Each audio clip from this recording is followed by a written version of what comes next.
ubwoko bw'Imana, muri we ndemerwa icyaremwe gisha, gabirwa na cya gihugu cyose, za mbabazi nyinshi zinyegeza hafi, y'amagambo meza amesha kwinjira,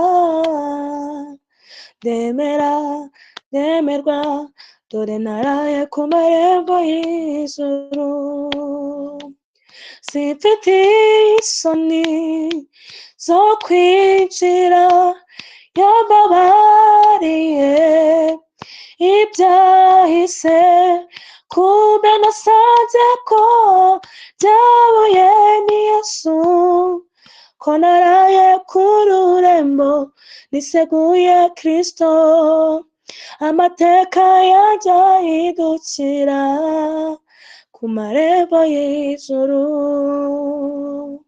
naraye ku marembo y'ijuru, naraye ku marembo y'ijuru, ndanyuzwe kuko ngufite, ndamahoro, ndashima cyane ko yambonye akanshigikira, reba hirya reba hino, urukundo rurangose, reba hirya reba hino, urukundo rurangose, reba hirya reba hino, urukundo rurangose, sinzongera kwiganyira, oya, urukundo rurangose, sinzongera kwiganyira, oya, urukundo rurangose. Amen. Amen, amen. Faustine urakoze cyane kandi uri umugisha. Hari agakorasi niriwe ndirimba nyine kari kashimishije umutima wanjye. Sibyo ko ijwi ryanjye sinzi ukuntu byagenze, ariko kandirimbeho gatoya nk'imirongo ibiri. Ibyo ntunze ni ibyawe, ntacyo ubwacye ndi uwawe, nabura iki se ngufite, mwami ko umpagije, ngibyo ntunze ni ibyawe, ntacyo ubwacye ndi uwawe, nabura iki se ngufite, mwami ko umpagije. Haleluya.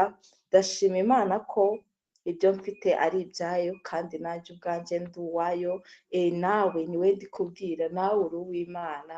Imana nta kintu na kimwe twayiburana, iraduhagije umunezero, ibyishimo, amahoro, buri kimwe cyose dukenera Imana iragifite, nta kintu waburana Imana. Turashima Imana ko rero yaduhinduye abayo, muri yo tukaba tuboneramo ibintu byose. Hanyuma abantu baje bari kuza nabo dukomeje kubaha ikaze, biyumvemo ikaze, twageze mu nzu y'Imana. Gusa hari umushyitsi waje, namaje kwakira abashyitsira ngo nawe tumuhe mikoro adusuhuze. Banza ntawe. Pastor, hari uwajera? Kendi kubona ntawe. Ubwacecetse wasanga ntawe waje. Kubona nawe. Okay. Tugiye kwakira ab'ijuru asengere umwigisha w'ijambo ry'Imana. ab'ijuru shyiraho microphone yawe dufashe gusenga. Amen. Kadusenge. Turagushimiye mwami Imana yacu, turagushimiye urukundo, tugushimiye Imana yuzuye ubwiza, wuzuye imbabazi, tugushimiye ko ibyo byose wabitugiriye mwami Imana, ubwo twari kure ukatwiyegereza, ukatwuzuza ubwiza bwawe, ukatwuzuza gukiranuka kwawe, ukatwuzuza kwera kwawe, ukaduhindura abana bawe, bikatubera ubushobozi n'ububasha. Ushimwe cyane kuri mwiza kandi ko imbaraga zawe zikorera muri twebwe, zikaba ari zo zinatwemeza yuko turi abana bawe kandi bwite, zikaba ari imbaraga zikorera muri twebwe. Izina ryawe Kristo nirihabwe icyubahiro. Ushimwe ko waturonse kandi ko turi muri wowe mwami, icyubahiro n'ikibi cyawe. Tugushimiye kubw'uyu mugoroba mwami Imana, ubwo waduteranyirije hamwe nk'abana bawe kugira ngo turusheho kumva mwami Imana ijambo ryawe mu izina rya Yesu Kristo. Tugushimiye cyane ko ijambo ryawe mwami Imana ari ryo rihembura imitima yacu kandi ko rimurikira mwami imitima yacu kugira ngo turusheho kugenda mwami Imana tumenya ibyo waduhereye muri Kristo Yesu. Izina rya Kristo nirihabwe icyubahiro. Tugushimiye cyane Yesu kuri mwiza, tugushimiye kubw'umwana wawe mwami ugiye kwigisha ijambo ryawe uyu munsi. Mwami Imana tugushimiye kuri kumwe nawe kandi ko agiye kugabura ibyo wamuhaye kugira ngo imitima yacu ihembuke, ndetse n'uwe mwami Imana. Twese dufatanyirize hamwe mwami Imana gushima izina ryawe kandi turaguhimbaje cyane kubw'uyu mugoroba. Icyubahiro n'ikibi cyawe none n'ibihe byose. Kristo urakoze. Amen. Haleluya, haleluya. Amen, amen. Imana ishimwe ko itwemereye tukaba tugiye guterana, cyangwa se twateranye uyu mugoroba ngo dukomeze kuganira ijambo ry'Imana. Nibaza ko bambanjirije kuri iyi topiki, yaba mpano, yaba faith, yaba man of God Olympe, twese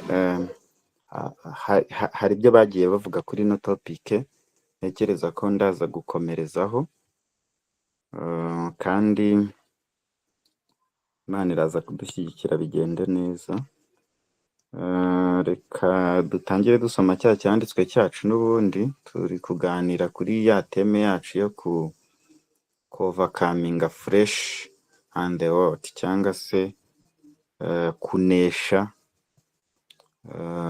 isi n'umubiri, biba ariko nabivuga mu Kinyarwanda. Reka dusome rero cya cyanditswe cyacu kiri mu rwandiko rwa mbere rwa Yohana, igice cya 2 umurongo wa 15 n'uwa 16. Urwandiko rwa mbere rwa Yohana, igice cya 2 umurongo wa 15, 16 na 17. Kadusome mu izina rya Yesu. Urwandiko rwa mbere rwanditswe na Yohana, igice cya 2, hanyuma turasoma umurongo wa 15 tugere ku wa 17. Bibiliya iratubwiye ngo ntimugakunde iby'isi cyangwa ibiri mu isi. Umuntu nakunda iby'isi, gukunda Data wa twese ntikuba kuri muri we. Kuko ikiri mu isi cyose, ari irari ry'umubiri, ari n'irari ry'amaso, cyangwa kwibona ku by'ubu bugingo, bidaturuka kuri Data wa twese, ahubwo bituruka mu isi. Kandi isi irashirana no kwifuza kwayo, ariko ukora iby'Imana ishaka azahoraho iteka ryose. Amen. Uyu munsi turaza kuza kwibanda ku cyo nakwita avoiding worldly desires and carnal life. Ni ukuvuga ni gute twakwirinda ibyifuzo by'isi cyangwa se ibyifuzo by'ubuzima bwa kamere, cyangwa se ubuzima bwa kamere. N'ibyo bintu bibiri tugiye kurebaho mu minota itari myinshi, uko Imana iri budushoboze, hanyuma Uwiteka atugirire neza. Bibiliya yatubwiye ngo turi gusoma hano umurongo wacu twasomye ufungura, wavuze ngo ntimugakunde iby'isi cyangwa ibiri mu isi. Ahangaha ndimo nsoma iyi verse nibazije ibibazo byinshi, nk'uko nijoro twaraye tubyize na Man of God Olympe arimo atwigisha how to read and interpret Bible, how to approach Bible.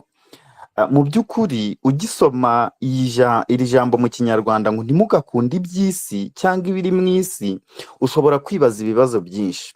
Impamvu wakwibaza ibibazo byinshi ni uko isi tuyirimo, kandi kuba mu isi dufite basic need dukenera. Niyo mpamvu tujya kwiga, niyo mpamvu tubyuka tukajya mu kazi, niyo mpamvu dufite intego z'ibyo twifuza kuzageraho, niyo mpamvu twapurayinga tugashaka ama scholarship hanze, tugashaka amaviza tugasohoka. Ni ukuvuga ngo mu isi hari basic needs, hari ibintu dukenera byanze bikunze. Ijambo ry'Imana rero iyo ritubwiye ngo ntimugakunde iby'isi cyangwa ibiri mu isi, ushobora gutangira kwibaza ikibazo. Yesu atugirire neza cyane. Murambwira niba tukiri kumwe ariko ntaza yego, Imana ibahe umugisha. Ushobora gutangira kwibaza ibibazo byinshi, ushobora gutangira kwibaza ibibazo byinshi ukavuga ngo se ko Bibiliya yavuze ngo ntimugakunde iby'isi cyangwa ibiri mu isi, ngo umuntu nakunda iby'isi, gukunda Data wa twese nikuba kuri muri. Ahangaha wahita ugaruka ukibaza ibibazo byinshi nk'uko narindi kubivuga. Ese gukunda iby'isi ubundi cyangwa ibiri mu isi bishatse kuvuga iki? Kubera yuko impamvu ahangaha ariho ruzingiye ni uko turamutse tutabisobanukiwe byazasanga turi mu kintu cya dayirema, tugasigara twibaza ese koko ntidukwiye gukunda iby'isi. Hari some religions, amadini amwe nagiye mbona ku makuru mu minsi ishize ngo afite imyemerere itangaje ku buryo bo ngo usanga hari ibintu byinshi nyine bya hano batemera, ngo ntago bashobora kurya ibiryo bigerekeranije, ngo biba byasambanye, ngo ntabwo bashobora ngo kurarana n'abo bashakanye. Ni ukuvuga ukumva nyine ni imyizerere itangaje cyane. Uribaza niba umuntu ashobora kuvuga ngo ntabwo yarya imyumbati igeretse ku bishyimbo ngo byakoze ubusambanyi, ngo ntabwo ashobora kurarana n'umugabo we. Babita ngo niba ari iryo zina ndaryibagiwe ariko ndumva narabibonye nka 3 weeks ago ku makuru.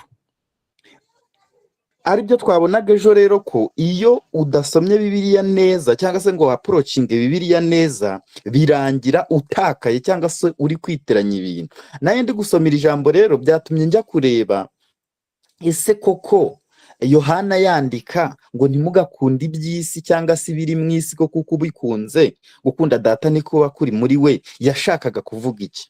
Ahangaha ndimo ndasoma naje gusanga ijambo isi rifite ikindi gisobanuro, kubera yuko bitabaye ibyo ngibyo twasanga dukwiye gupfa. Reka bari ko mbivuga tukava ahangaha ntitugire ubwo ikintu na kimwe dukoresha cyangwa se twe experiencinga cyangwa se tugiraho access muri iyi si. Yet ntabwo ari byo.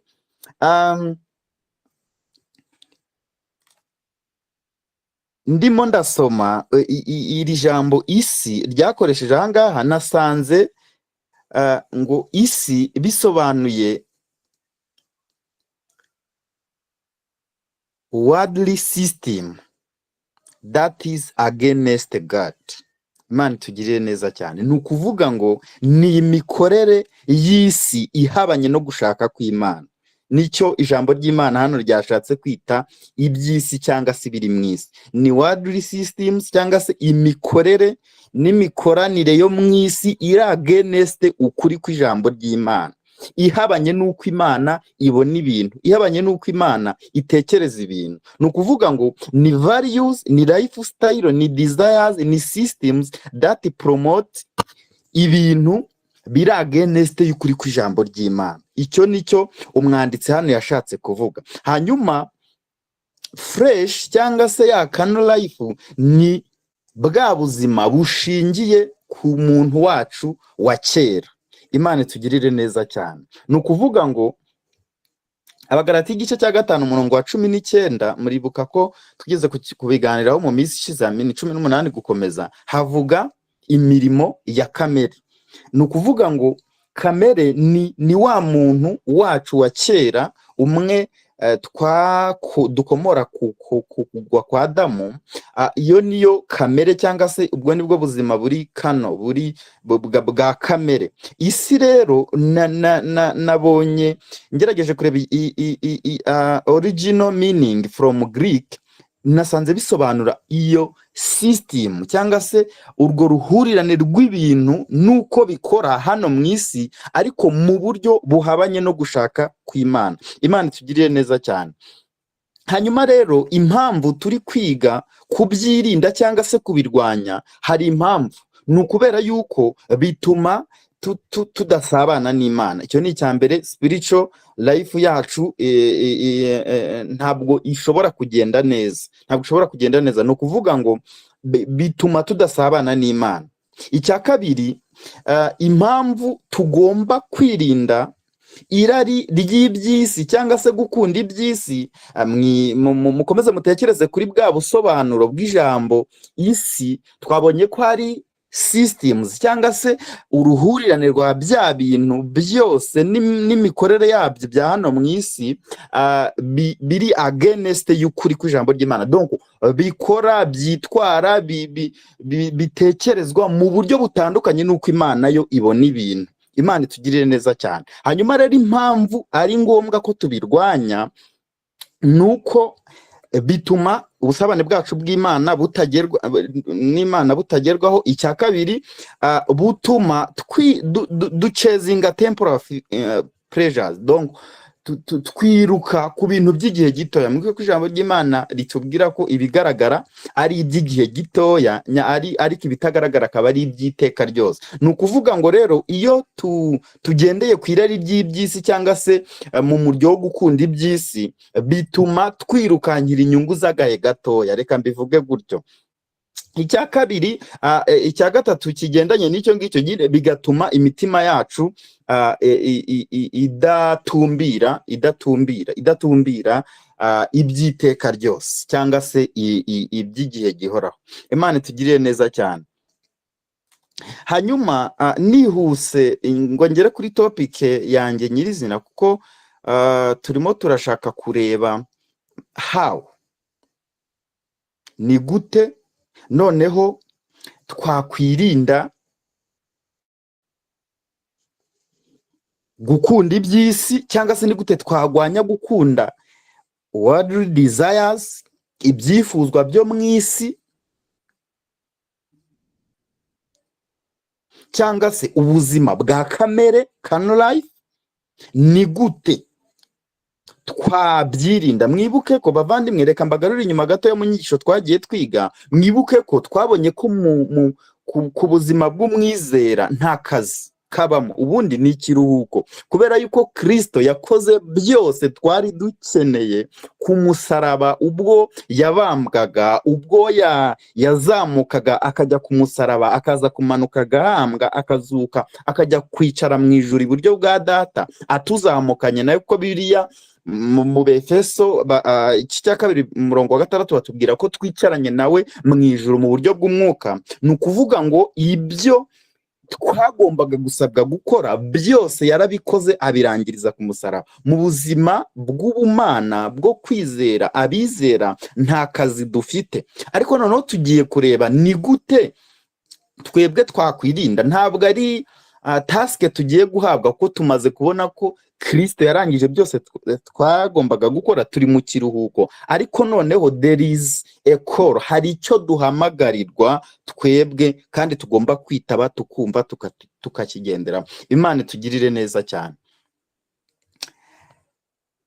Bimwe mu byo tugiye kurebaho, turaza kureba nko ku bintu bitatu byonyine dushobora gukora cyangwa se Imana iduhamagarira gukangukira kugira ngo twirinde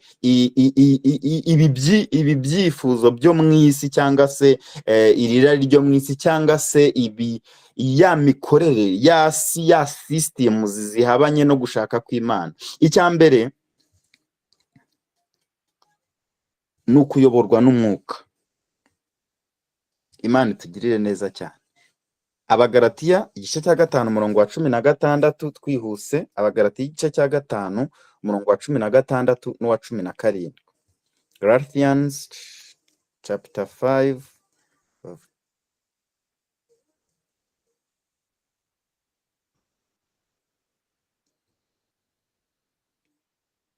Galatians umurongo wa 16 n'uwa 17. Bibiliya iratubwiye ngo ndavuga nti muyoborwe n'umwuka kuko ari bwo mutazakora ibyo kamere irarikira. Kuko kamere irarikira ibyo umwuka yanga, kandi umwuka yifuza ibyo kamere yanga, kuko ibyo bihabanye. Nicyo gituma ibyo mushaka gukora atari byo mukora. Yesu atugirire neza cyane.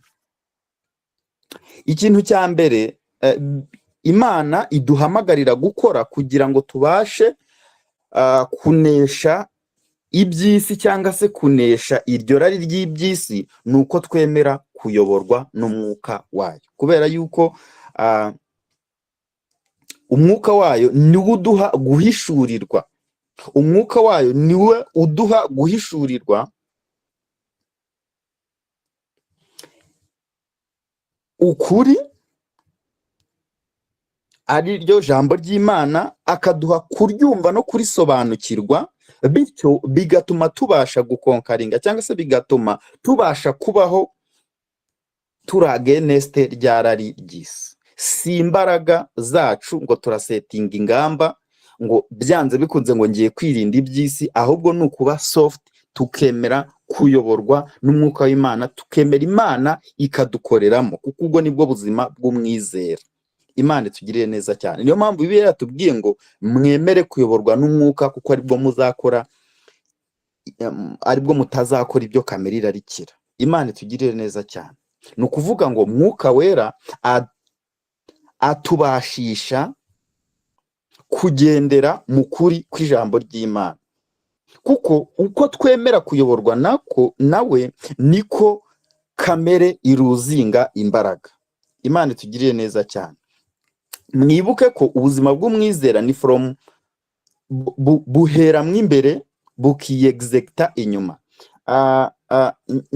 Kubera yuko ibice bigize umuntu, yaba spirit, soul and body, uburyo bikorana, no kuvuga ngo umwuka wacu ikigero uriho, donc ikigero uriho mu kumenya no gusobanukirwa mu mwuka wawe, nibyo bizana transformation muri soul cyangwa se muri mind, hanyuma bikaza kugaragara kwimanifesta inyuma. Rero demo twemera kuyoborwa n'umwuka w'Imana, niko kamere iruzinga imbaraga zo kuba zadutegeka. Icya kabiri gikomeye ni to be renewed in our minds. No kuvuga no kurenewinga mind zacu, imitekerereze yacu. Muribuka ko tumaze iminsi tugenda tuganira ku Baroma 12:2, aho bavuga ngo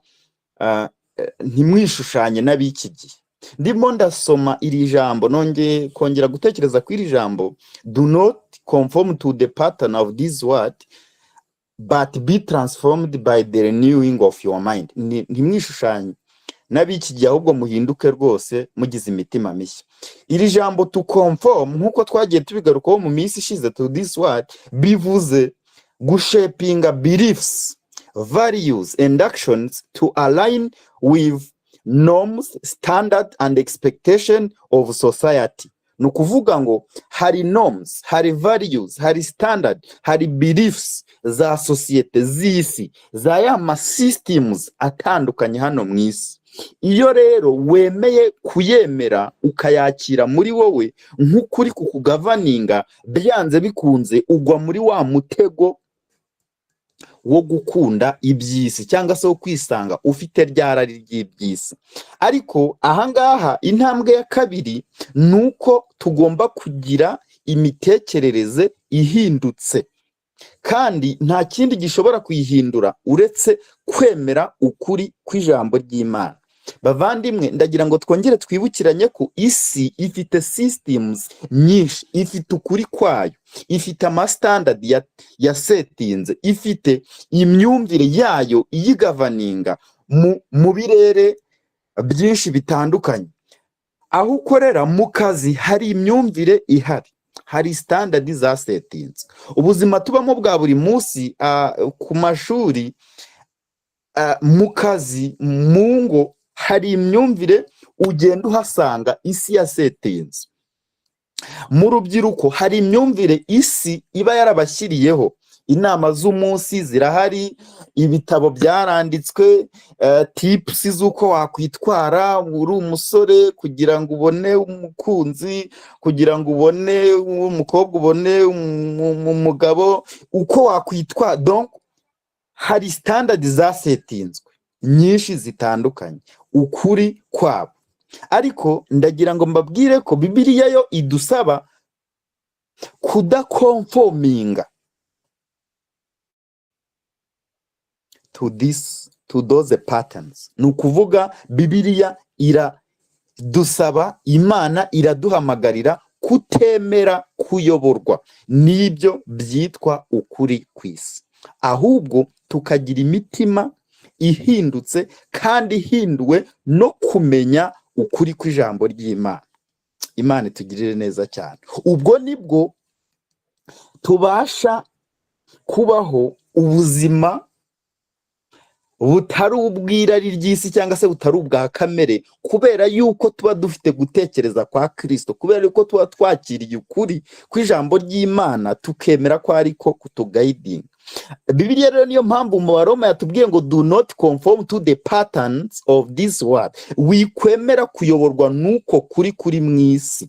Yego hari ibyo sosiyete yashizeho iranabipuruva, ikanakwereka ko bifite fact, ikanagerageza kugushishikariza kubigenderaho, ariko nk'umwizera Imana iri kuguhamagarira kwemera kuyoborwa n'ukuri kumwe, ariko kuri kw'ijambo ry'Imana. Imana itugirire neza cyane. Ibyo rero tuzabigera hari uko tugize imitekerereze ihindutse kandi ihinduwe n'ijambo ry'Imana. Naho ubundi ukuri hano hanze kuruzuye muri aspect nyinshi zitandukanye z'ubuzima, mu bijyanye n'imikorere, relationships, imibanire, iki n'iki. Donc hari ukuri kwinshi kwasetinzwe, ariko Imana iraduhamagarira kudisqualifyinga ibyo byitwa ukuri byose, tukemera kuyoborwa n'ukuri kw'ijambo ry'Imana, tukemera kugira imitekerereze ihindutse, ariyo yo kwakira Kristo mu buzima bwacu akatubera byose. Imana itugirire neza cyane. Icya gatatu ni ugutwara intwaro zose z'Imana. Imana itugirire neza cyane. Biragenda byuzuzanya. Icya mbere twabonye ko tugomba kwemera kuyoborwa n'umwuka w'Imana. Kabiri tubonye ko tugomba kugira imitekerereze ihindutse, ariko igahindurwa n'ukuri kumwe, ariko jambo ry'Imana. Icya gatatu rero ni ugutwara intwaro zose z'Imana. Bavandimwe, ndagira ngo mbibutse ko uko bimeze kose turi mu isi, niko natangiye n'introduiza, tugenderamo, tuzengunutswe n'amajwi menshi, tuzengunutswe n'amashusho menshi, tuzengunutswe n'ibyifuzo byinshi, tuzengunutswe na pressure zitandukanye, byose bigerageza kudukururira kubaho ubwo buzima bw'isi bwo kurarikira iby'isi. Ni ukuvuga ngo aho tunyura hatandukanye, hari ya majwi, hari ya mashusho, hari kwa kwifuza, hari za pressure zitandukanye mu isi, kenshi usanga bidukururira kujya kubaho ubwo buzima bw'irari ry'iby'isi. Ariko Bibiliya tukaba twabonye ko itubuza rero kwakira ubwo buzima, ahubwo tugomba kubaho ubuzima bw'Imana yaje gutura muri twebwe. Niyo mpamvu byanze bikunze, nyuma y'uko twemeye kuyoborwa n'umwuka w'Imana, tukagira imitekerereze ihindutse, ihinduwe n'ijambo ry'Imana, turasabwa nanone gutwara intwaro zose z'Imana. Dusome Abefeso igice cya 6 umurongo wa 10. Abefeso igice cya 6 umurongo wa 10. Dusome: ibisigaye mukomerere mu mwami no mu mbaraga z'ubushobozi bwe bwinshi, mwambare intwaro zose z'Imana kugira ngo mubashe guhagarara mudatsinzwe n'uburiganya bwa Satani, kuko tudakirana n'abafite amaraso n'umubiri, ahubwo dukirana n'abatware n'abafite ubushobozi n'abategeka iyi si y'umwijima n'imyuka mibi y'ahantu ho mu ijuru. Nuko rero mutware intwaro zose z'Imana. Ahangaha niho nashakaga kujya. Imana itugirire neza cyane. Ni ukuvuga ngo ni ugutwara intwaro zose z'Imana ngo mubashe gukomera ku munsi mubi, kandi murangije byose mubashe guhagarara mudatsinzwe. Mwibuke ko imbere mu gice cya 4 umurongo wa 11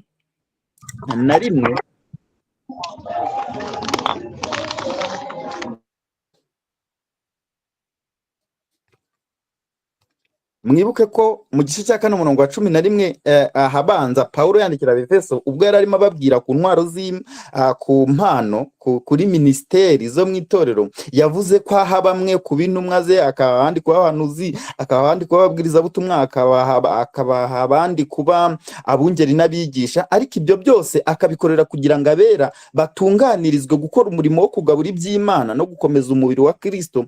Ariko avuga ikintu gikomeye 13 nashaka guhuza na hariya twarimo dusoma, ngo kugeza ubwo twese tuzasohora ku bumwe bwo kwizera no kumenya umwana w'Imana, kandi kugeza ubwo tuzasohora kuba abantu bashyitse bageze ku rugero rushyitse rw'igihagararo cya Kristo. Ahangaha nanone mu gice cya 6 umurongo wa 13 nabwo aravuga ngo izo ntwaro z'Imana tugomba kuzitwara kugira ngo tubashe gukomera ku munsi mubi, kandi turangije byose tubashe guhagarara tudatsinzwe. Bavandimwe, nababwiye ngo iyi si byanze bikunze tuzengurutswe na ya majwi, na ya mashusho, na byarari byose biratuzengurutse, ariko kugira ngo tubashe guhagarara tutaguye muri uwo mutego w'ibyo bintu, turasabwa gutwara cyangwa se kwambara intwaro zose z'Imana. Izi ntwaro rero ni izihe? 14 muhagarare mushikamye mukenyeye ukuri. Imana itugirire neza. Ukuri tugomba kuguhagararaho dushikamye, ntitugomba kwemera za realite, za worldly facts, byitwa ukuri byo mu isi, ntitugomba kubyemera, ahubwo tugomba gukenyera ukuri.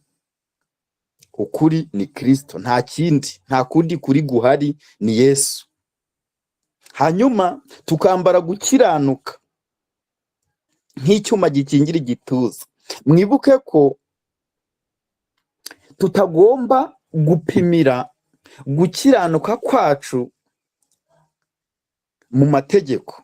Iyi tumaze iminsi tubyiga. Ni ukuvuga ngo gukiranuka kwacu ni Kristo, twabihawe ubwo twakiraga icyakozwe nawe ku musaraba i Golgotha.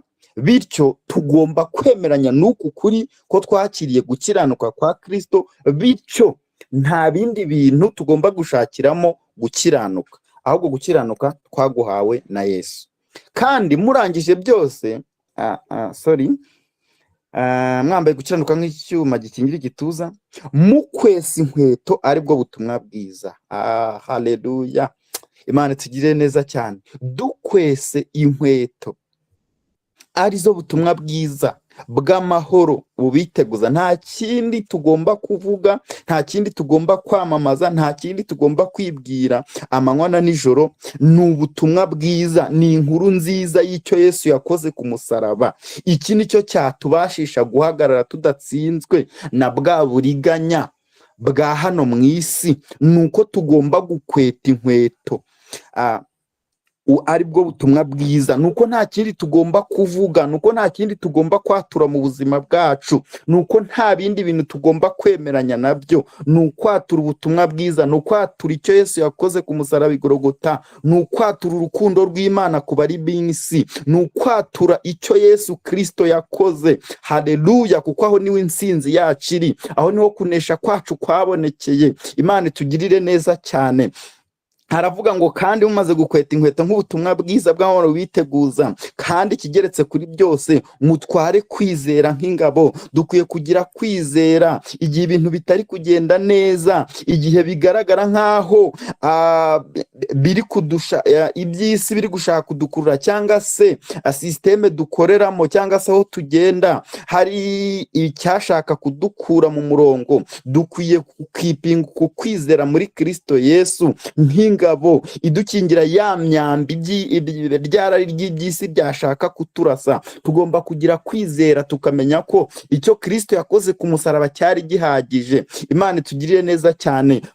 Petero niwe wanditse aravuga ngo twahawe, ni ukuvuga ngo twagabanye byose bigendanye n'ubugingo no kubaha Imana. Imana itugirire neza cyane. Icyo Kristo yakoze cyari gihagije, bityo kugira uko kwizera, guhagarara muri uko kwizera dushikamye, nibyo bizatubashisha gukinga, cyangwa se bizadukingira ya myambi ryarari ry'iby'isi ryashoboraga kudushoraho.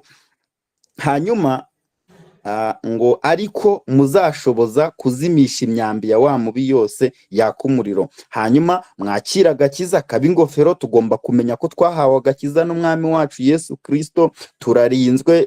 Mateyo niwe wanditse, Kristo niwe wavuze muri Mateyo, aravuga ngo intama zanjye ndazizi, ndetse avuga ko nta kintu gishobora kubasha kuzimuvuvunura mu biganza bye. Aka gakiza rero twahawe kazanye na package yose, ntidufite kwifuza ikindi kintu cyari cyo cyose, kubera yuko Kristo twahawe ubwo twakiraga agakiza arahagije. Mwakira inkota y'umwuka, ariyo jambo ry'Imana.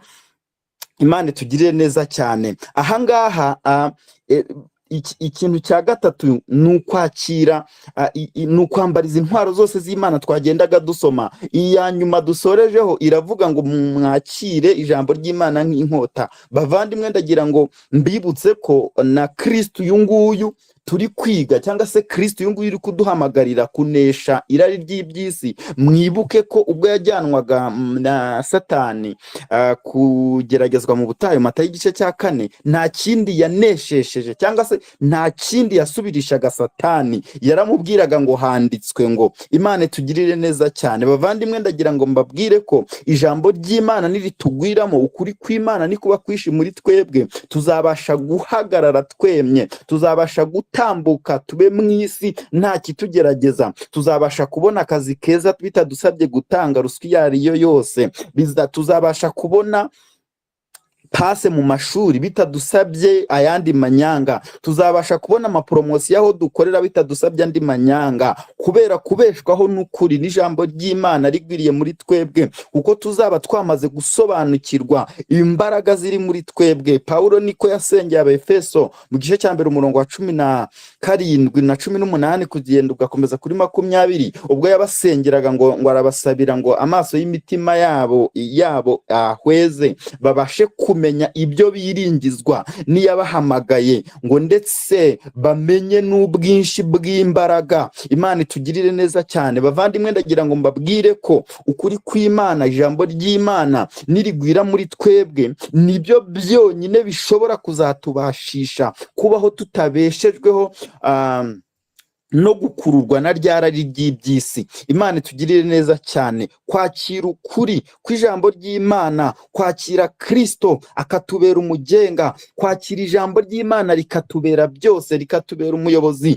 Dawidi niko yavuze ngo nabikiye ijambo ryawe mu mutima wanjye kugira ngo ntagucumuraho. Hari n'ahandi yavuze muri Zaburi aravuga ngo ijambo ryawe ni tabaza ry'ibirenge byanjye. Nta kindi cyakuyobora aho ukorera, aho wiga, aho uba mu rugo, ni ukwigwizamo ijambo ry'Imana, ni ukuri kw'ijambo ry'Imana kokipa intekerezo zawe. Imana itugirire neza cyane. Ahangaha niho uzabasha guhagarara ushikamye, ukabasha withstandinga donc kuzimya ya myambi irari ry'iby'isi rishobora kukugabaho, ko aho tugenda birahuzuye, birahari, nta naho byenda kujya, ariko ukuri kw'ijambo ry'Imana kugwira muri twebwe kubasha kugira kunesha. Umunsi umwe nari ndimo nganira n'abantu, turimo tuganira ku by'ubutumwa bwiza, baravuga bati mwebwe ariko abantu mwiga ibintu by'ubutumwa bwiza mwaraguye, mwigisha abantu gukora ibyaha, mubwira abantu kutirinda. Sinzi ukuntu Imana yampaye revelation, ndababwira ntariko reka mba challenging. Iyo umwijima wari uhari, hanyuma umwijima ari mu cyumba, ugacana itara ribasha kubona neza, hari intambara ishobora kubaho hagati ya wa mwijima na rya tara? Bati ntawo, umwijima uribwiriza uragenda. Ndababwira nti rero uko niko umuntu wamurikiwe n'ubutumwa bwiza, uko niko umuntu umaze kugwirwamo n'ukuri kw'ijambo ry'Imana, ya mirimo y'umwijima, kwa kwifuza kose kurashira kukarangira, kuko ntabwo intambara y'urumuri n'umwijima ishoboka. Urumuri iyo rwaje, umwijima uribwiriza ukagenda. Uko niko ukuri kw'ijambo ry'Imana yo kwamaze kugwira mu ntekerezo zacu, byanze bikunze kwa kwifuza kw'isi kurarangira. Si imbaraga dushyiramo, si umwete, si mejazi dusetinga, si amasengesho menshi dufata ngo tugiye kwirukana ngo ryarari muri twebwe. Oya, ahubwo kuri kugwira muri twebwe, uko umucyo w'ijambo ry'Imana uba mwinshi muri twebwe, bya bintu byose bitari ukuri birahunga, kubera yuko uko itara yo ryatse, umwijima uribwiriza ukagenda. Bavandimwe, ndagira ngo mbabwire ko turi guhamagarirwa kwakira ukuri kwinshi. Imana itugire neza, dukwiye kwiga ijambo ry'Imana tugasobanukirwa, tugasaba umwuka wera akaduha guhishurirwa, amaso y'imitima yacu agahweza, tugasobanukirwa.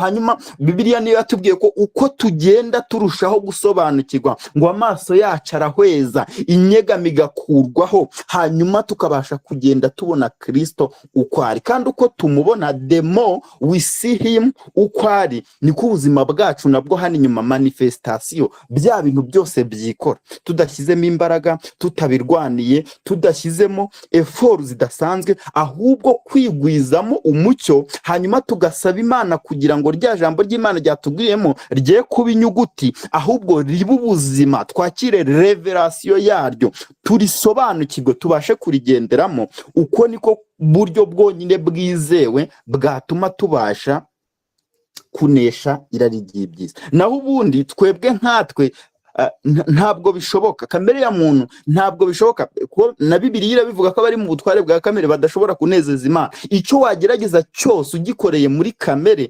ntabwo bikora, iyo formule ntikunda. Byaba ari nka bya bindi Yesu yavuze ngo nugufata vino nshya ukayishyira mu mifuka ishaje, ntabwo iyo formule yakora. Birasaba ko imitekerereze yacu ihinduka, ikakira ukuri, ikakira gusobanukirwa, ikakira kumurikirwa, hanyuma bya bintu byose bizadisapiyaringa, kuko ntabwo intambara y'urumuri n'umwijima ishoboka. Urumuri rukihagera, umwijima uribwiriza ugahunga. Imana itugirire neza cyane. Bavandimwe, ndagira ngo mbabwire ko hari rewards, hari ibi nabyita nk'ingororano, cyangwa se nabyita nk'umusaruro uva mu kubaho ubu buzima bunesha irari ry'iby'isi. Kubaho ubu buzima bwitandukanya n'irari ry'iby'isi tubiheshejwe n'ijambo ry'Imana rigwiriye muri twebwe, icya mbere ni uko bizana ubuzima bunezeza Imana. Abaroma igice cya 8 umurongo wa 8 havuga ko abari mu butware bwa kamere badashobora kunezeza Imana. Bivuze rero ko niba turi twemeye kuyoborwa n'ijambo ry'Imana ryirukana ryari ry'iby'isi, inyungu ya mbere ivamo nuko tubaho ubuzima bunezeza Imana. Icya kabiri, twakira amahoro adasanzwe, ni nkako nabyita. Yesaya igice cya 26 umurongo wa 3 havuga ko ushikamishije umutima ku Mana imurinde akaba amahoro masa kuko ayiringiye. Bavandimwe, ndagira ngo mbabwire ko iyo wemeye kuyoborwa n'Imana ugakura amaso yawe ku bigaragara, ukemera kwakira umucyo w'ijambo ry'Imana ukakumurikira, ubaho ubuzima butuje. Ntago nibuka neza ahantu icyo cyanditswe kiri, ubwo Kristo yabonekeraga abigishwa, ariko yarazutse, hanyuma akaza kugaruka kubana nabo, kubabonekera bari mu nzira ngo bagenda.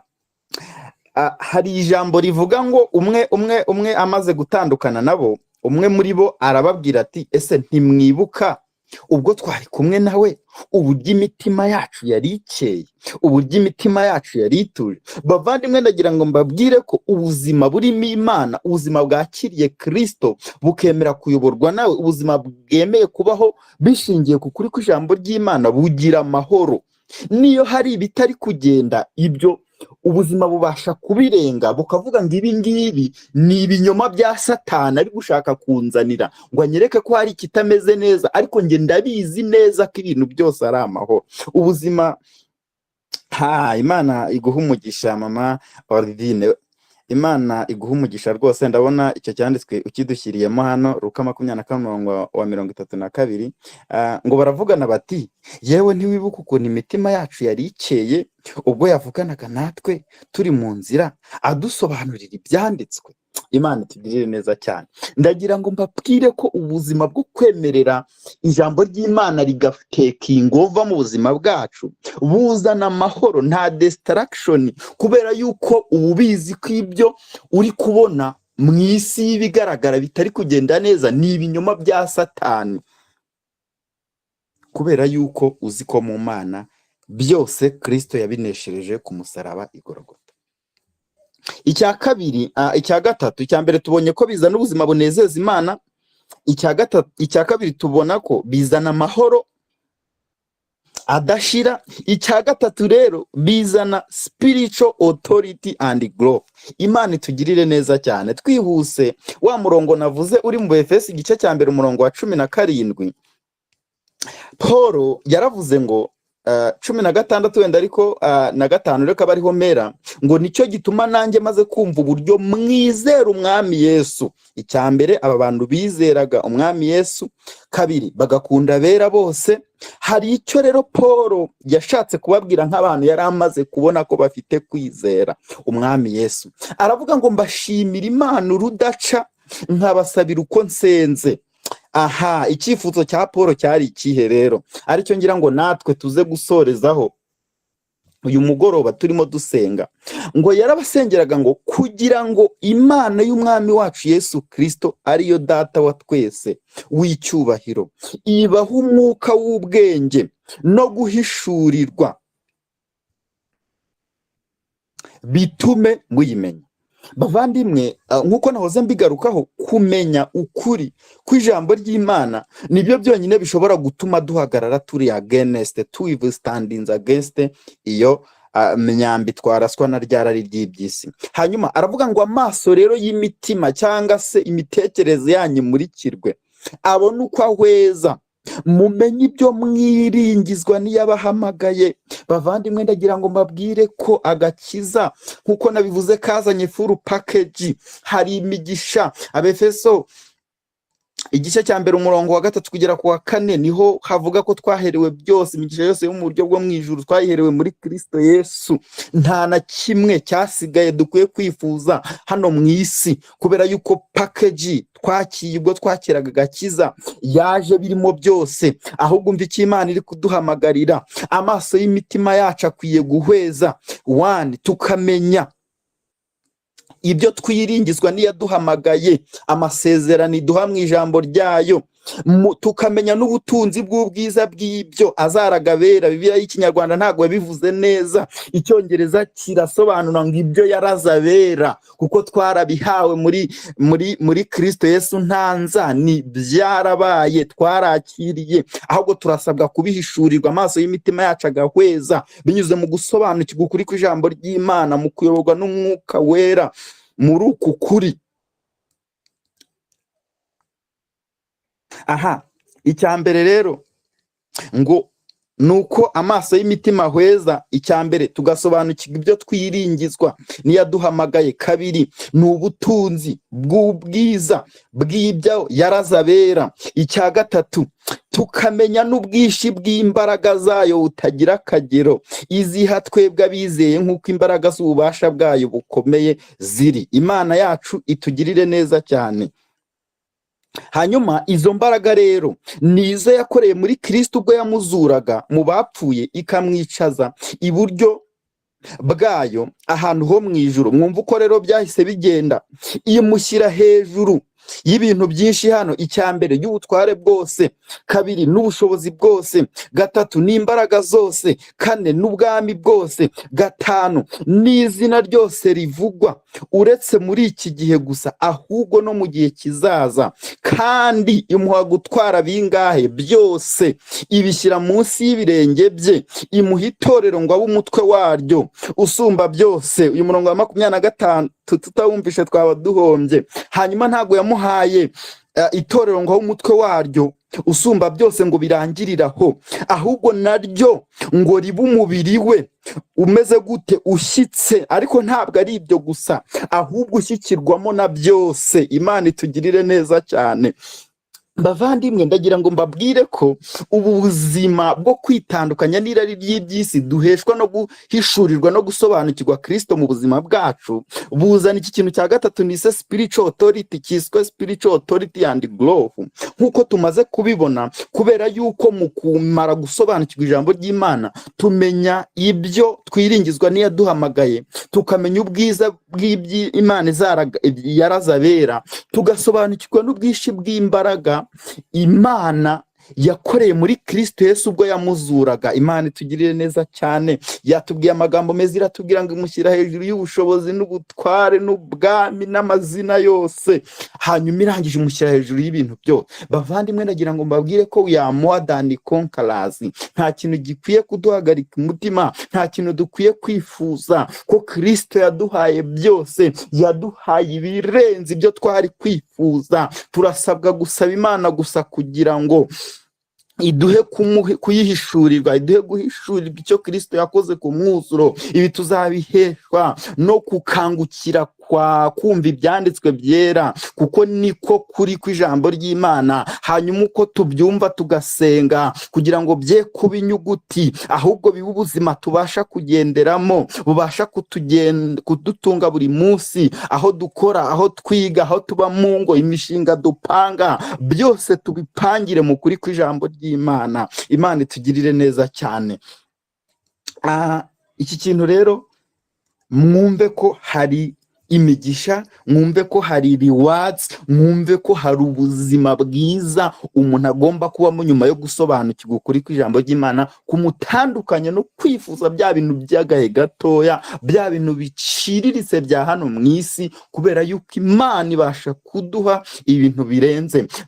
ndagira ngo mbabwire ko njyewe wenda my little testimony, ubuhamya bwanjye gatoya, iyo niyibutse ukuntu nabagaho kera, brother man of God Orempa arabizi,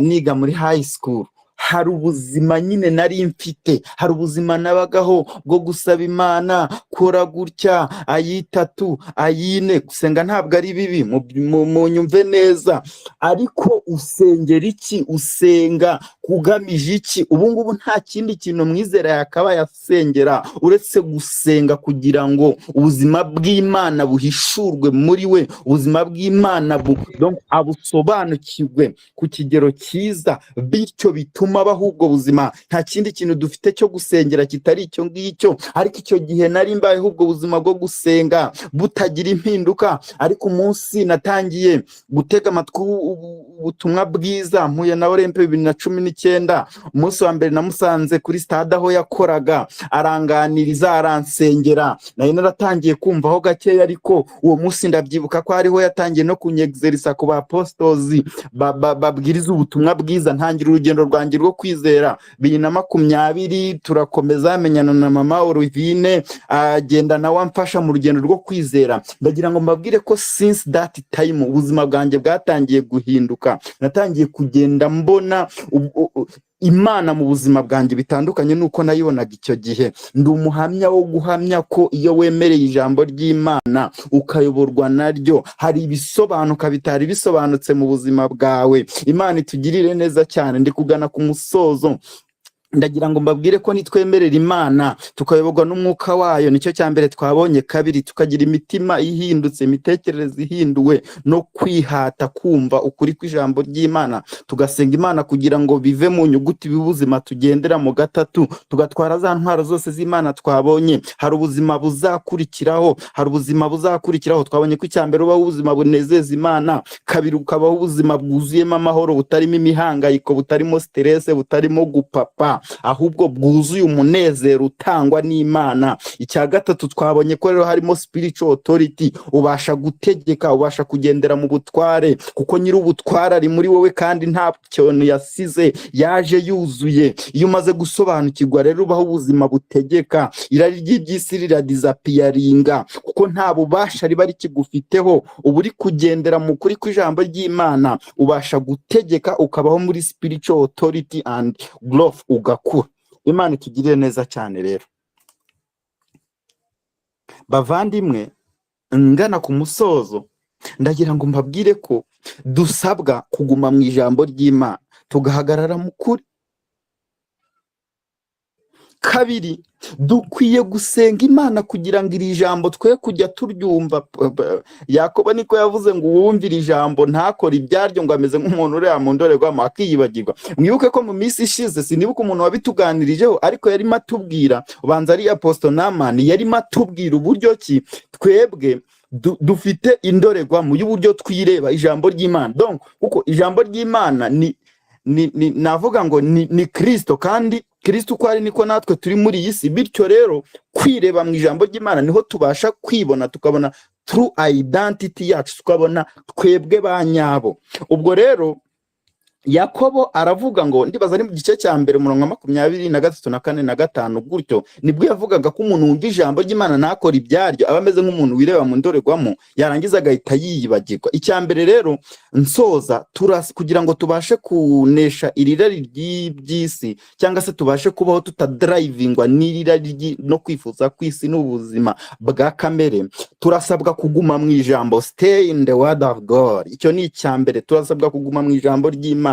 Kabiri, pray without ceasing, gusenga ubudasiba. Niko hariya mu BFS cyo cya 6 twasomaga ku by'intwaro z'Imana, nicyo gisoza gusenga ubudasiba mu buryo bwose bwo gusenga no kwinginga. Ni ukuvuga ngo turasabwa gusenga kugira ngo iri jambo ry'Imana turi kwiga buri munsi, yaba hano cyangwa se nawe uko usoma cyangwa se ukurikirana n'abandi ba apostles bavuga ubutumwa bwiza, kugira ngo iryo jambo rye guca mu gutwi kumwe ngo rihinguke mu kundi, donc birangire nk'inyuguti, ahubwo uhishurirwa ukuri kwabyo, bikubemo, ubibeho, ubigendereho. Icya mbere ni ukuguma muri iryo jambo ry'Imana. Kabiri, gusenga ubudasiba kugira ngo rihinduke ubuzima bwawe. Ubwo nibwo buryo bwonyine bushobora kuzatuma tubaho ubuzima buhindutse, butadarayivingwa na ryarari ry'iby'isi, butadarayivingwa na kwa kwifuza kwa kamere, ahubwo tukabaho ubuzima bunezeza Imana. Imana tugirire neza cyane. Ngiye gusaba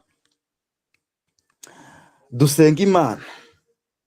Brother Olempe niba ari ahantu hamwemerera gusenga, agiye kudufasha dusenga Imana, hanyuma adufashe gusaba ngo icyo tugiye gusengera no kugira ngo Imana irusheho kuduha gusobanukirwa ku mwuzuro ukuri ijambo rye, ubutumwa bwiza bubi igikorwaho mu buzima bwacu, donc tubashe guhishurirwa ukuri, tukugenderemo, hanyuma mu kukugenderamo manifestation igaragare mu buzima bwacu, ubuzima buhindutse, butadrivingwa n'irari ry'iby'isi, ahubwo budrivingwa n'ukuri kw'ijambo ry'Imana. Imana tugire neza. Go ahead, brother man of God Olempe.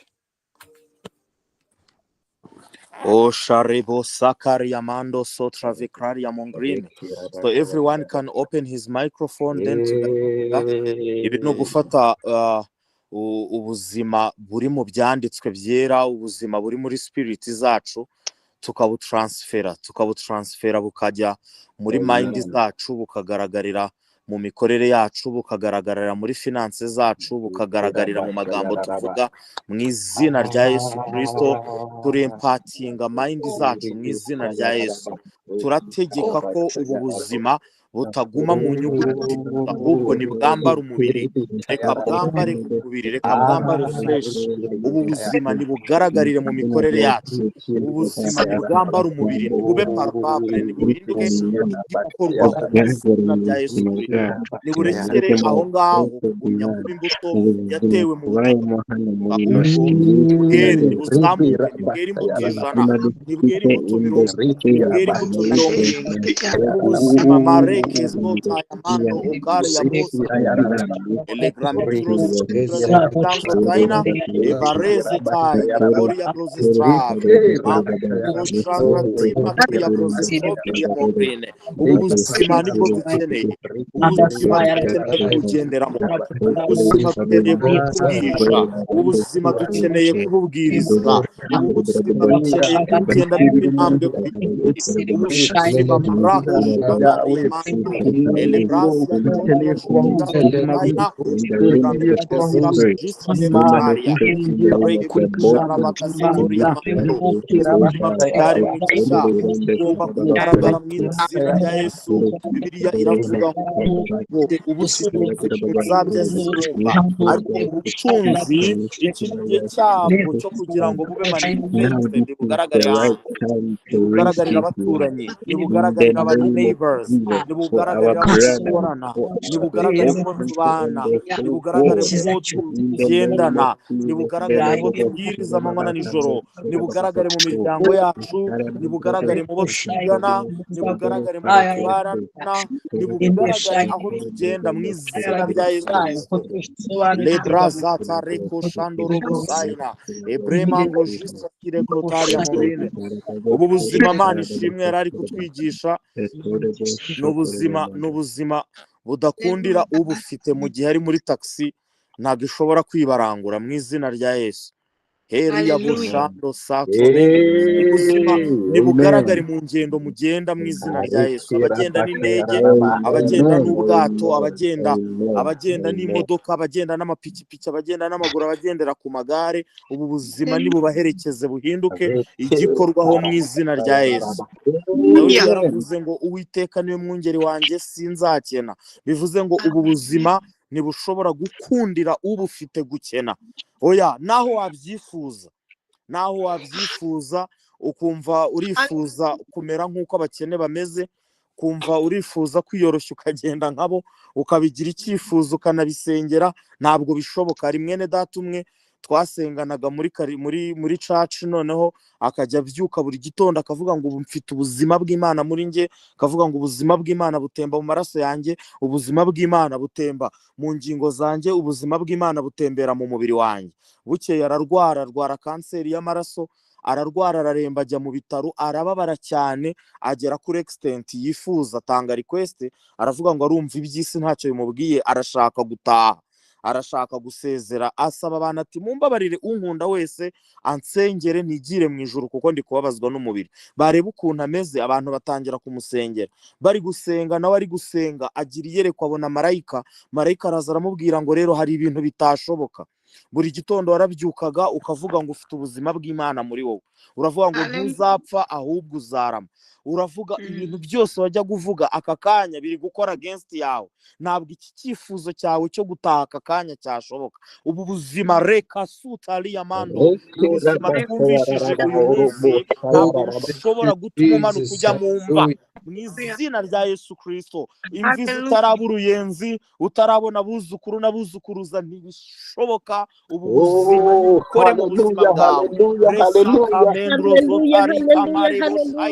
Hari marayika ugomba kwitambika ibyifuzo bibi bitandukanye n'iby'ubu buzima bushaka. Ubu ni ubuzima bw'icyaremwe gishya, ubu ni ubuzima budasaza, ubu ni ubuzima butarwara, ubu ni ubuzima budapfa, ubu ni ubuzima budasubira inyuma, ubu ni ubuzima budakena, ubu ni ubuzima budakena, ubu ni ubuzima budakena. Ntabwo ubu buzima buri bugukundire kugumya uri umushomeri muri uyu mwaka mu izina rya Yesu Kristo. Marakoshete libra makazia tonia rekebo shando tarasire votraine mu izina rya Yesu Kristo.